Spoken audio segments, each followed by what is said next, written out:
నా ఫ్రెండ్ ఇప్పుడు ప్రెగ్నెంట్. తనకి ఆవకాడో తింటే బేబీ బ్రెయిన్ డెవలప్మెంట్ చాలా బాగుంటుందని ఎవరో చెప్పారంట. తను నన్ను అడిగింది, అసలు ఎలా తింటారు దీన్ని, తినడానికి కొంచెం కష్టంగా ఉందని. సో దాంతోపాటు మీకు కూడా యూజ్ అవుతుందని ఈ వీడియో చేస్తున్నా. అయినా పొరుగుంటి పుల్లకూరకి రుచి ఎక్కువ అని ఊరికే అనలేదు మన పెద్దలు. ఎక్కడో మెక్సికన్ నుండి వచ్చిన ఆవకాడోకి హెల్త్ బెనిఫిట్స్ ఎక్కువ అనుకుంటాం, కానీ మన ఇండియాలో దొరికే ఫ్రూట్స్, మరీ ముఖ్యంగా సీజనల్ ఫ్రూట్స్ లో కూడా చాలా హెల్త్ బెనిఫిట్స్ ఉంటాయి. మీరేమంటారు? అవన్నీ మాకు తెలుసు, కానీ ఇంతకీ నువ్వేం చేస్తున్నావు ముందు అది చెప్పంటారా? ఓకే, అక్కడికే వస్తున్నా. దీన్ని ఆవకాడో టోస్ట్ అంటారంట. దీనికి కావాల్సిందల్లా ఒక ఆవకాడో, ఒక ఆనియన్, ఒక టమాటో, పెప్పర్, సాల్ట్, బ్రెడ్. మీకు కావాలంటే ఎగ్ కూడా యాడ్ చేసుకోవచ్చు అండ్ లెమన్ కూడా యాడ్ చేసుకోవచ్చు, కానీ నేను చేయలేదు.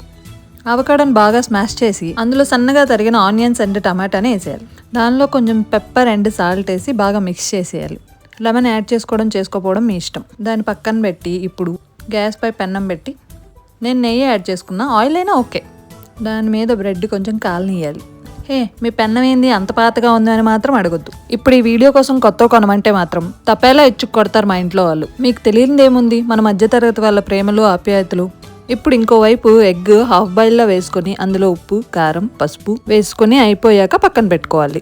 ఇప్పుడు ఇందాక తీసుకున్న ఆవకాడో మిక్స్ని బ్రెడ్ మీద వేసి అలా అలా సర్దేయాలి. కావాలంటే ఎగ్ లేకుండా కూడా తినొచ్చు, కానీ ఎగ్ వేసుకుంటే ఇంకా బాగుంటుంది. నాకైతే బాగా నచ్చింది. మీరు కూడా ట్రై చేసి టేస్ట్ చేసి టెక్స్ట్ చేయండి, అదే కామెంట్ చేయండి. Okay bye, subscribe. మర్చిపోయా, అడ్వాన్స్ హ్యాపీ భోగి.